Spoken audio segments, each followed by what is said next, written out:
Нема пропусти од училиштето. Ова го утврдиле просветните инспектори кои отидоа во основното училиште Кочо Рацин на денот кога Телма ја објави историјата дека основец сексуално злоставувал соученик надвор од училиштето, а во друг инцидент кој се случил внатре во објектот, еден ученик давел друг.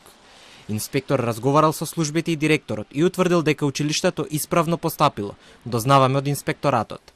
За инспекторатот не е пропуст, ниту ги зачудува фактот што директорот ги повикал со задоцнување, односно откако Телма од него побара изјава за инцидентите, но се уште не доби, и откако тој беше информиран дека ќе биде објавен извештај за случувањата во училиштето.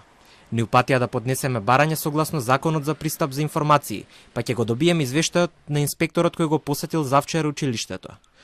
Првиот инцидент за кој Телма известуваше се случил на 30 октомври, кога ученикот по високите класови пресретнал соученик во парк во населбата Капиштец, далеко од училиштето, и извршил полов напад.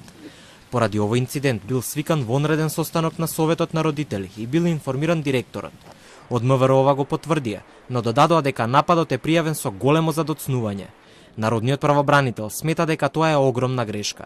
Ако имате физичко насилство врз детето или психичко насилство и така натаму, несомнено е дека потребно да има обезбедено докази кои што понатаму ќе олеснат постапката на надлежните органи. Техниките за истражување на полициските органи се во надлежност на ваквите служби, но тоа не значи дека не треба да превземаат мерки за испитување на случајот за да можат да утврдат постои ли можност понатаму да го процесуираат случајот.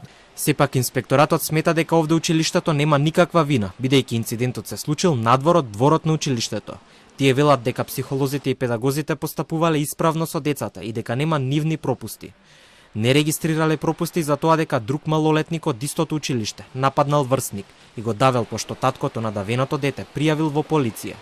И додека Државниот инспекторат за просвета упатува дека МВР треба да се занимава со вакви случаи, а не тие, од меѓаши сметаат дека и просветните инспектори, заедно со родителите и наставниците, треба да се запрашаат зошто се случуваат немили случаи со ученици. Се што се случува во општеството се рефлектира кај децата и децата се само наша слика за она што се случува. Пара поголема мобилност, поголема посветеност, воспитно-образовниот процес да го подигнеме на повисоко ниво, да градиме култура за мир, ненасилство од рана детска возраст, да градиме превентивни програми за брза детекција и мобилизација на институциите на системот за брза дојава и превенција да децата да не им се случува насилство во училиштето, дивење, натепување и обид за силување.